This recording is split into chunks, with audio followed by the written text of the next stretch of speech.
Yo, what's up guys, TotoTriceps here. For today's challenge we will be attempting to beat Elden Ring without using our stamina. For the unaware, stamina in these games determines basically every action that you do, and by limiting ourselves not to use it, we will essentially not be able to attack, roll, block, run, cast magic, and so on and so on.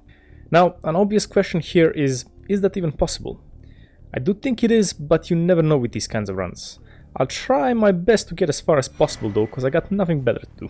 The difference between Elden Ring and previous Souls games is that here you only consume stamina while you're in combat. That at least makes my navigation throughout the world not too difficult. But the boss fights and the dungeons are going to make me suffer worse than in Hell's Kitchen.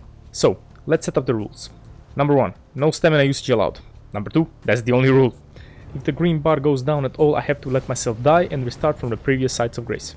No other rules here are necessary, so let's just get started. Wish me luck, guys.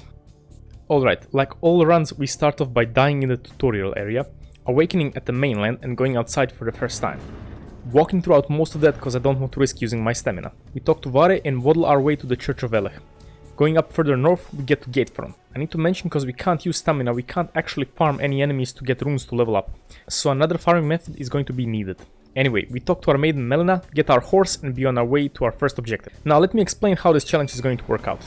The only thing that deals damage to enemies but doesn't use stamina in this game are the spirit summons.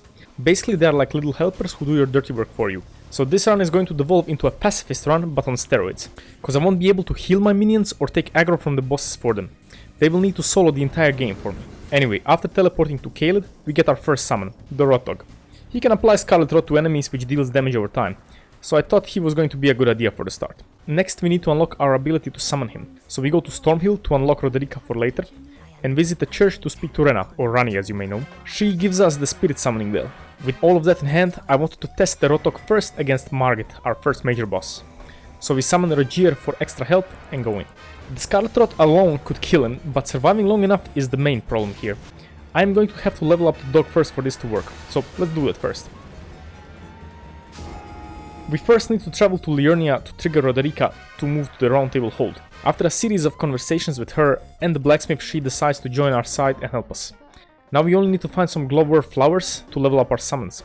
Those are usually found inside of catacombs and caves around the world. The first on my mind is the one in the Weeping Peninsula. Going past the blockade on the bridge was surprisingly easy actually, so we just continue to the Tomb's Warp catacombs. Now the main problem here is surviving long enough to get to the upgrade materials. As I'm not allowed to run, I need to very carefully kite my way around the enemies here. I can't begin to describe how nerve-wracking that actually was. After a couple of attempts I managed to collect enough flowers here, so I move on. I repeat the process in a couple more catacombs in Caelid. I get in, walk for my life and try to collect as much as possible before my head leaves my shoulders. I get my rock dog up to +4 at this time. With that I wanted to retry Margit once again here. It was still not quite enough, surviving here is the main problem as always. This run is starting to look more and more grim. On top of that, I can't really get the Margit shackle to AI breaking because it's locked behind patches, and you can't spirit summon for that fight. So I have to try something else. If I could buff my summons, that will help the fight a lot, so I wanted to grab the Golden Vow Ash of War. To do that, I needed to lure this knight close to an encampment of enemies so that I can summon my rock dog to kill him. All in all, not too difficult, but it took some time. After all that work, we can finally take down Margit, I hope. We buff my minions at the start of the fight, and so it begins. The fight goes really well, with the Rot Dog surviving almost till the end of the fight. Now I just needed to survive a couple of seconds for the Scarlet Rot to finish his job. And with a lot of patience and good luck, we finally managed to take down Margit. I shudder to think what else awaits me here in this run. Alright, time for some parkour shenanigans. I enter Stonewall Castle and I immediately know that this is not going to be a walk in the park. This place is jam-packed with annoying traps and enemies. I tried going to the front entrance first. I even managed to sneak past the ballistas. But in the end it wasn't going to be and I got hunted down quite soon after that. So my only other option is to go around the castle on the cliffs. Here I am faced with a conundrum. How do I get past enemies that are meant to be killed without rolling or sprinting? The answer here is with a bunch of good luck, no other way around. The first hurdle was getting to the Rampart Grey site. I needed to avoid the barrel explosions and kite the enemies around somewhat. The path that was blocked by barrels I destroyed with the help of the enemies around here, just to get to the room where the key is located that opens the door to the ladder. I somehow managed to do this without losing my mind. Then after all of that we grabbed the first grace. Now, the eagles are really hard to avoid here, especially with their explosive barrels that they throw. It took some 5 hit thinking to realize I can just parkour my way around them by jumping down this edge onto the roof below and then onto the plaza. Then I just need to walk through and around every enemy here to grab the next grace. Stormvale Castle is not designed for you to not use your stamina, definitely. I tried getting to Godric and get immediately denied by more eagles in another blockade. It actually took me a while to realize I could just hop onto this elevator to just skip that part and grab the grace next to the boss fight arena. But before we take on Godric, I backtrack a bit and talk to our good friend Nefeli. Her help in this fight will be super necessary as Godric can be quite tough. We enter the boss fight, buff our minions and say our prayers. Thankfully the boss is not too tough this time. I managed to get him on my second attempt actually. The dog survived long enough for me to be able to hide away in the arena, and that way the Scarlet Lord had enough of a time to eat away at the Godric. No more grafting for you, my boy. Now, with one shard bearer down, the question is where to go next. After some thought, I decided that taking on Radahn would be a wise choice. Oh, how wrong I was in thinking that. Before going to him though, I needed to get both of the Dectus medallions so I can go to Altus first. The reason for that is that I wanted to activate the festival at Redmane Castle, so I don't get bombarded when I get there. Getting the medallions wasn't difficult, you can pretty much just walk past all the enemies in both of the castles without too much issue. Then we set off to Liurnia to get the academy key nearby the academy itself. The dragon is not an issue as always. Pass through the academy teleporters to get to the Bellum Highway and start going to the Dectus lift. I used some sneaky jumping with our horse to avoid being shot by trebuchets, and finally ride the elevator to top of Altus Plateau. Crazy how I never knew about this lift in my first playthrough. That's called good game design. So many ways to approach the game. Anyway, we head to Redmane Castle and start the festival. I thought Radahn is going to be easy because I can summon additional forces together with my Rotodog. Little did I know I can't actually spirit summon for this fight. Don't judge me, I never used spirit summons in my first playthrough, so I'm learning about them slowly but steadily. I was trying to defeat him with only the summons that are available on the battlefield. It is most definitely doable, but it would take a lot of trial and error. Also, it wouldn't require a lot of skill, just pure luck. The summons AI is brain dead, so I decided to take on a different approach. Time to use some speedrun strategies. Wrong warp time, baby. We are skipping Radahn by doing a wrong warp from the Siofra Riverbank Site of Grace. For those interested on how the wrong warp works, check out my previous video on that subject. After performing it successfully, it warps us just in front of the Mimic tier boss fight. And with that, Radahn boss fight is completely skipped. After getting naked and letting the Rotodog chew on my own ass for a couple of minutes, we backtrack a bit to pick up the Great Shield Soldier ashes. I thought they are going to be useful if I use them in the right situations, especially the next one. I decided going to the academy was actually a good choice after all. Going through the academy was butt clenching though, but pretty doable actually. A lot of the mage attacks can be just strafed by walking around, and there are enough sites of grace in these areas to just barely save my life. After dodging a lot of arrows and escaping from dogs, we move to the grace nearest to the boss fight. Alright, let's see how the doggy will do. I tried using the Rotodog first, but he seems quite useless in this fight. He can't hit the wolf at all, and the arena is just too small for me to be able to survive long enough for the Scarlet Rot to do its job. So I decided to take a break and collect some more upgrades in the meantime. We go first to the Sainted Hero's Grave. This place is just utter hell when you are not allowed to use your stamina. We get molested, murdered and mutilated by everything in the zone. But I somehow managed to squeeze through long enough in the end to grab some of the upgrades. The same thing happens at Auriza's Hero's Grave. Fortunately, all the upgrades in these places are not too deep in them, so grabbing them is possible but definitely nerve-wracking. At the end of it all, we get our Spirit Ashes up to +6. Plenty enough for the Red Wolf, hopefully. We return to him, and this time I use the Great Shield Soldier Ashes. I really love these guys. They just use the shield which makes them super tanky and able to take on the wolf without too much trouble. It took a long time, but they managed to take out the wolf with some of them alive at the end even. This run is starting to look actually pretty promising. Alright, time to head into Renala, no pun intended. Getting to her was actually quite easy, as on our way there are no enemies, so we are allowed to jump and sprint up the staircase and maneuver around the rolling boulder. The Carrier Knight is also a joke, because he always decides to commit suicide by throwing himself into the elevator shaft. Just look at this.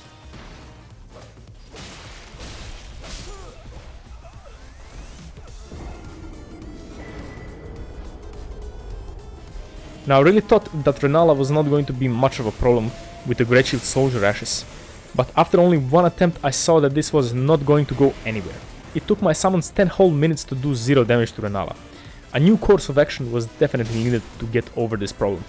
The thing is, I need 2 shard bearers to unlock the seal in the capital, and the only other shard bearer besides Radahn and Renala is Rykard. But to kill him, I am going to need a different summon. That's right boys, it's time for the MVP, the Mimic Tier Ashes. To get the Mimic Ashes though, I needed to traverse the Night's Sacred Ground. There was one little place that was a bit troublesome here. Just in the beginning you need to jump onto this roof to get to the other side. But there are enemies nearby, so I must consume my stamina to do so. Fortunately, the enemy AI is stupid, so by activating their aggro and just waiting near the edge, sooner or later he will throw himself off the cliff. After that it was just a nice little stroll through the fog gate that hides my prize. The Mimic Tier. Now, most of you should be familiar how powerful this spirit summon is. It is going to probably carry me through most of the game once I make a decent build for myself that the Mimic Tier can copy. Now I just need to get to Volcano Manor. After completing a couple of errands for Rhea, she decides to take me over there. Then I just ran around the place, unlocking doors, gathering upgrade materials and just thinking about what my next course of action is going to be. I first needed a farming spot so I can farm up to a decent level to make a good build. I thought about it and came to the conclusion that finishing Vare's questline is going to do it. After talking to Vare, I purposefully let myself be killed in all the invasions, because I can't actually use any stamina, now just to grab some of that maiden's blood to finish the quest. The only one possible to grab is the one near the Frenzy Flame village in a church guarded by Vike. To actually get to the Grace, I needed to go around Vike's spawning zone so that he doesn't get summoned. He is absolutely going to obliterate me if he gets summoned. So an easy way to avoid him is by just jumping up a bunch of rocks behind the church and boom, Maiden's Blood. Again, after talking with Vare, we get transported to the Mogwin Palace. Now, there is quite a neat little glitch we can use here to get a bunch of runes relatively quickly. By jumping up this plateau near the big white tree, we can get to a zone that doesn't have a kill box attached to it. Now jumping down that place lets us fall indefinitely without dying, and by swinging our sword while falling we get a bunch of runes in a couple of seconds. Boom! I now have a farming spot that doesn't involve using stamina at all. Perfect. I grinded here for a couple of days to get myself to around level 80. Now I just need to figure out a good build for my Mimic Tier. After thinking about it for a bit, I got it. I will get the Great Star's weapon together with a Prayerful Strike Ash of War. That way my Mimic will be able to heal himself while dishing out a bunch of damage. Add on top of that some decent armor and that should be plenty enough, hopefully. Then I ran through a bunch of caves to gather a lot of smithing stones so I can upgrade my newfound weapon. I'll spare you the details, it just involves walking around a lot and dying of course. Now was the time to give the Godskin Noble a try. The Mimic fought hard, but right now he is just not good enough to defeat a Noble on its own. So it was time to gather more upgrade materials. Yay! I feel like most of these runs are me just running, or in this case walking around gathering upgrade materials. Like that's 90% of the run. Anyway, the two notable upgrade materials that I have to mention are the +6 Ghost Gloveworth from the Gelmir's Hero Grave. At this point I had enough HP to pretty much just tank the chariot hits and move forward to grab the upgrade material. Then I collected the +10 from the Mogwin Palace inside the caverns. Now my Mimic Tier is fully upgraded, so it's now or never for the Godskin Noble. The fight was super close in a lot of scenarios, but the Mimic just perfectly decided to heal himself with Prayerful Strike Ash of War just as needed. I also gave my Mimic some raw meat dumplings so that he has the option of healing with consumables as well. This game really makes you understand that the best friend you have is yourself. Godskin Noble down. Now to get to Rykard. I had to first roll around the lava pool here so I can bypass the enemies, otherwise they would just kill me outright and I couldn't actually avoid them at all. The rest was just a nice stroll to the teleporter. The Rykard fight was a bit annoying but not overly difficult. He's a gimmick fight that you are supposed to defeat with a certain weapon. Thankfully the Mimic is able to use that weapon to its full extent. I first tried fighting him with the Mimic using a non-upgraded Serpent Hunter, and that didn't really work out. So I just decided to upgrade the Serpent Hunter to a +6, and after that the Mimic took down Rykard in about 3 tries. Now defeating Rykard served 2 purposes here. The first one was to kill the second Shard Bearer so that the seal blocking the capital could be released. The other one was to get his weapon, the Blasphemous Blade. Its Ash of War heals you when it hits based on the HP of the user, and considering that the Mimic Ashes got a bunch of HP, this was a no-brainer weapon to pick up. Finally time to head into the capital. DTS falls very quickly with the Mimic Tier not struggling at all. He even backed up the Mimic Tier completely into the corner, but the Mimic just completely tanked everything he had to throw at him and destroyed him with the Blasphemous Blade without any trouble at all. Once again heading into the capital, it was time to skip the entire capital. I really love the skip. It saved me a bunch of time and pain going through the entire capital. Now climbing up the dragon's wings got me killed a couple of times, because I was getting constantly stuck on his stupid crevices. The knights here also hit very hard. But with a bit of luck I managed to get through everything and we go on to fight Goldfree. With the Mimic being absurdly powerful at this point, Goldfree was an absolute joke. I was starting to think that this run was actually quite possible. Now, don't want to get ahead of myself, but if the Mimic can keep up this strength till the end of the game, we are not going to have too many problems from here on out. On to Morgoth. Same thing as with Godfrey, especially with the help of our waifu Melina. There was no challenge here at all. The Blasphemous Blade lets the Mimic keep himself high enough so that there was no way he was going to die. Plus the new armor makes him super tanky as well and super fashionable. And with Morgoth finally going down after I think the second attempt, the giants await. This video took me a long time to complete, so if you liked it I would greatly appreciate it if you would subscribe, because I got more of this coming. Getting through the mountaintops was a bit annoying but pretty easy in all honesty.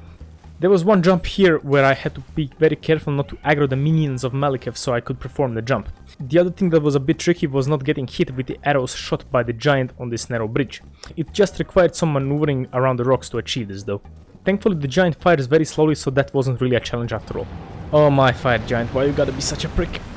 The Mimic AI may be artificial, but it's definitely not intelligent. He mostly just ran around doing nothing, or he was getting hit with every single attack from the fire giant. I had to approach this in a different way. I went to kill a Gil to get myself a dragon heart first. That will allow me to get the Rotten Breath incantation from the church. I did a lot of leveling for a couple of days as well before I decided to challenge the fire giant again. This is how it went.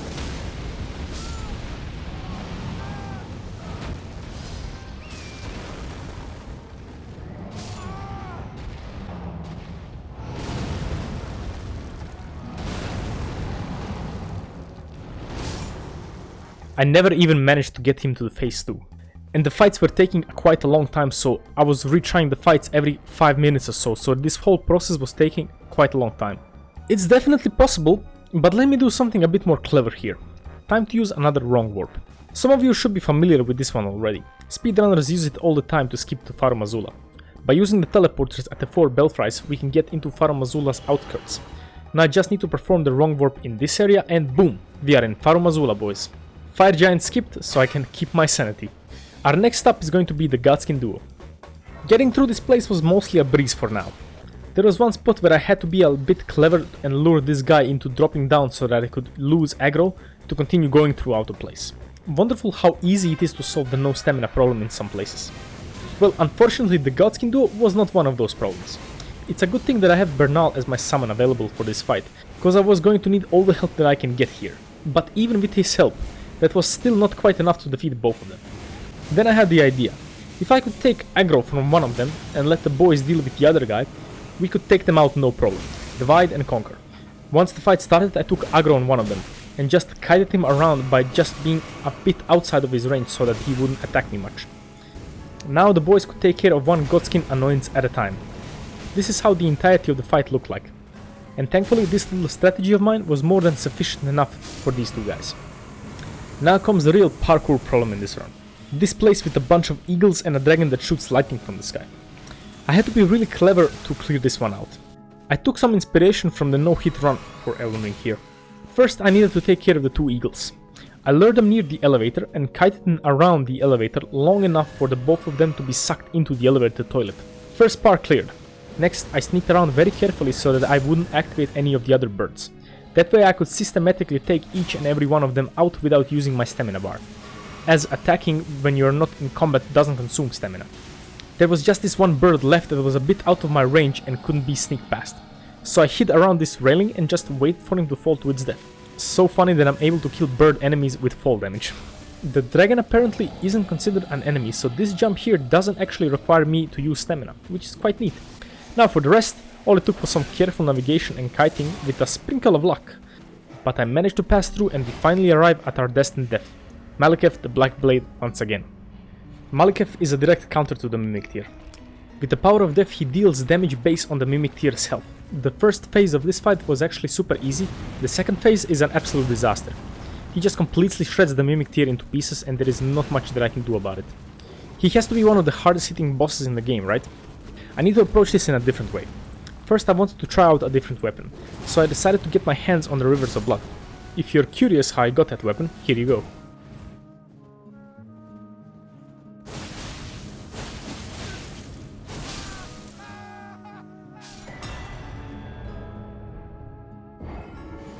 The Blasphemous Blade wasn't hitting for enough damage, so I thought that was a good idea. On top of that, I gave the Mimic the Rotten Breath again. If he manages to Scarlet Rot him in the second phase, I might just stand a chance. I got really close a couple of times. This was one of the most frustrating experiences in my life, no doubt. In the end, the Mimic managed to Scarlet Rot Malekith in the second phase after many attempts. He survived long enough as well for me to be able to get into position to screw Malekith's AI with the pillars in the room. I just needed to walk around the pillars long enough for Malekith to bite the dust. And after a couple of seconds he goes down and I get to finally move on with my life. 3 bosses remaining. Gideon is no threat, the Mimic just destroys him completely and we move on further. I grabbed the Earth Tree heal miracle from the bed, that is the most powerful heal in the entire game. Now my Mimic has another solid heal when he gets low on HP. Godfrey, my favorite boss, why you gotta be such an ass every time I fight you? My Mimic couldn't get off a lot of his attacks because he was getting constantly staggered. The Blasphemous Blade was not going to cut it. I changed back to the Great Stars with a Prayerful Strike on it. This seems to be a lot better as the Ash of War has a lot of hyper armor attached to it, making the Mimic much more likely to pull off a giant heal on himself. The added bleed damage on the Great Stars was also super helpful. I also added the Blood Flame incantation buff to my Mimic to amplify the blood damage even more. Took quite a long time, but on one attempt the Mimic managed to get everything right. He healed when he needed to and exploited Godfrey's huge openings perfectly. Needless to say, we are only left with the final boss. If I could defeat him, I would have completed the entire game without using stamina. Now, I head into the fight really hyped because I think it just might be possible. Radagon was not much of a problem. Between the dumpling heals, the Blasphemous Blade and the overall tankiness of the Mimic, he pretty much falls on every attempt without too much trouble. Elden Beast though is a whole nother story, my friends. I said it before, the Mimic's AI may be artificial, but it's definitely not intelligent. Most of the time it would manage to get in a couple of hits and then once Mr. Beast starts jumping around the arena, the Mimic just loses all interest. Mr. Beast would just keep his distance for most of the fight and the Mimic would just stroll around like a headless chicken, just tanking hits until he died. I tried everything I could think of. I fought him for about 6 hours over the course of 2 days. And I never even managed to get him to half of his HP. Was it time to quit? I was already pretty satisfied with how far I've gotten. Lim Cube managed to defeat Mr. Beast with the same strategy, but he leveled up Infinity, got every gear that he wanted, plus he was also able to dodge the attacks of the boss as well. I had to concede that with normal means there was no hope of winning this fight with the Mimic here. And then it occurred to me. There were 2 more summons more powerful and with smarter AI than the Mimic that I have neglected to use up until this point.